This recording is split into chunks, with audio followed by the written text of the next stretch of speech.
नमस्कार। दोपहर के 1 बज चुके, अब नजर डालते हैं देश और प्रदेश की 20 बड़ी खबरों पर। प्रधानमंत्री नरेंद्र मोदी उत्तराखंड राज्य स्थापना की रजत जयंती समारोह में शामिल हुए। राज्यपाल लेफ्टिनेंट जनरल गुरमीत सिंह और मुख्यमंत्री पुष्कर सिंह धामी भी मौजूद रहे। प्रधानमंत्री ने इस अवसर पर एक स्मारक डाक टिकट जारी किया।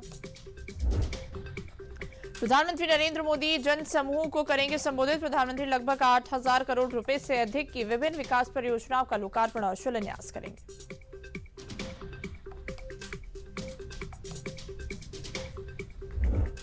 उत्तराखंड की स्थापना के 25 साल पूरे। राष्ट्रपति द्रौपदी मुर्मू और प्रधानमंत्री नरेंद्र मोदी ने उत्तराखंड की स्थापना की 25वीं वर्षगांठ पर राज्य के लोगों को बधाई और शुभकामनाएं दी।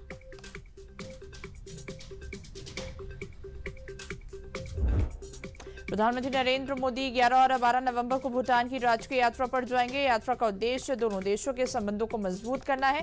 पीएम मोदी भूटान के राजा से मिलेंगे और 1020 मेगावाट की पनबिजली परियोजना का उद्घाटन करेंगे। रक्षा मंत्री राजनाथ सिंह 10 नवंबर को दिल्ली में सार्वजनिक क्षेत्र में 16 रक्षा उपक्रमों के वार्षिक प्रदर्शन की समीक्षा करेंगे। इस दौरान पिछले 10 वर्षों में किए गए अनुसंधान तथा विकास परियोजनाओं का संकलन और अगले 5 वर्षों की योजना जारी की जाएगी। बिहार में दूसरे चरण की 122 सीटों के लिए आज शाम थमेगा चुनाव प्रचार। एनडीए और महागठबंधन के नेता आज अंतिम दिन लगाएंगे पूरा जोर।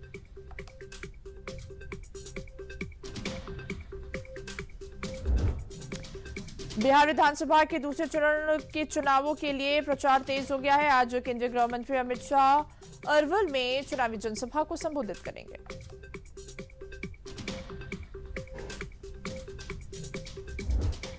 कांग्रेस नेता और नेता प्रतिपक्ष राहुल गांधी आज महागठबंधन के पक्ष में एक विशाल चुनावी जनसभा को संबोधित करेंगे। कांग्रेस प्रत्याशी के समर्थन में करेंगे जनसभा।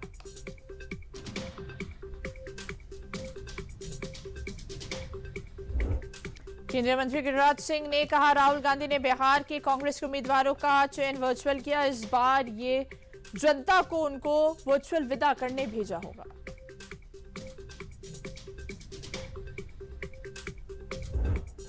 पटना में आरजेडी नेता तेजस्वी यादव ने कहा, आज चुनाव प्रचार का आखिरी दिन है। इस बार माहौल बहुत अच्छा है। बिहार की जनता आशीर्वाद दे रही है और बदलाव के लिए वोट कर रही है।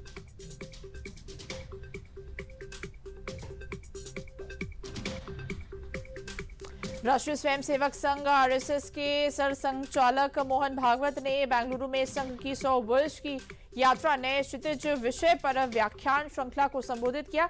कहा, वे समाज में विभाजन को समाप्त करने के लिए संवाद की पहल करेंगे। सीकरी विधानसभा क्षेत्र में मुख्यमंत्री योगी आदित्यनाथ ने जनसभा को संबोधित किया। कहा, विकसित बिहार का निर्माण बीजेपी एनडीए की शीर्ष प्राथमिकता है।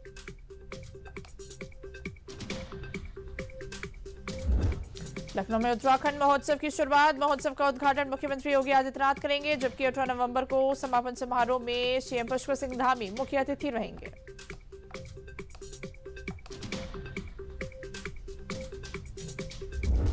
मुख्यमंत्री ब्रजेश पाठक ने कहा कि चिकित्सा शिक्षा विभाग की तरह ही चिकित्सा एवं स्वास्थ्य विभाग की नर्सों को भी उनके गृह जिले में तैनाती दी जाएगी। इससे नर्सिंग स्टाफ को काम करने में आसानी होगी। मंत्री संजय निषाद का राहुल गांधी पर पलटवार। कहा, हर पार्टी के एजेंट है, लेकिन वोटिंग में गड़बड़ी हुई। जो गलत हुआ वे कोर्ट जाए। चुनाव आयोग का सम्मान होना चाहिए। प्रदेश भर में निर्वाचन आयोग के निर्देश पर विशेष गण पुनरीक्षण अभियान की शुरुआत। इस दौरान बीएलओ घर घर जाकर मतदाताओं के नाम, पता, आयु आदि का सत्यापन कर रहे हैं।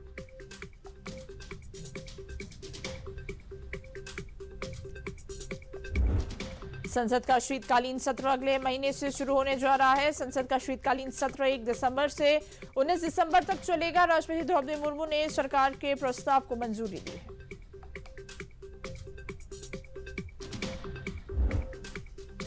गुजरात एटीएस को मिली बड़ी कामयाबी। गुजरात एटीएस ने 3 आतंकियों को किया गिरफ्तार।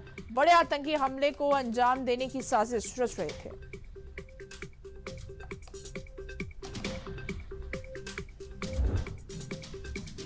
भारतीय वायुसेना की 93वीं वर्षगांठ के उपलक्ष्य में पूर्वी कमान आज गुवाहाटी में दोपहर 12:30 से 2 बजे तक बड़े पैमाने पर पहला एयर शो आयोजित कर रही है।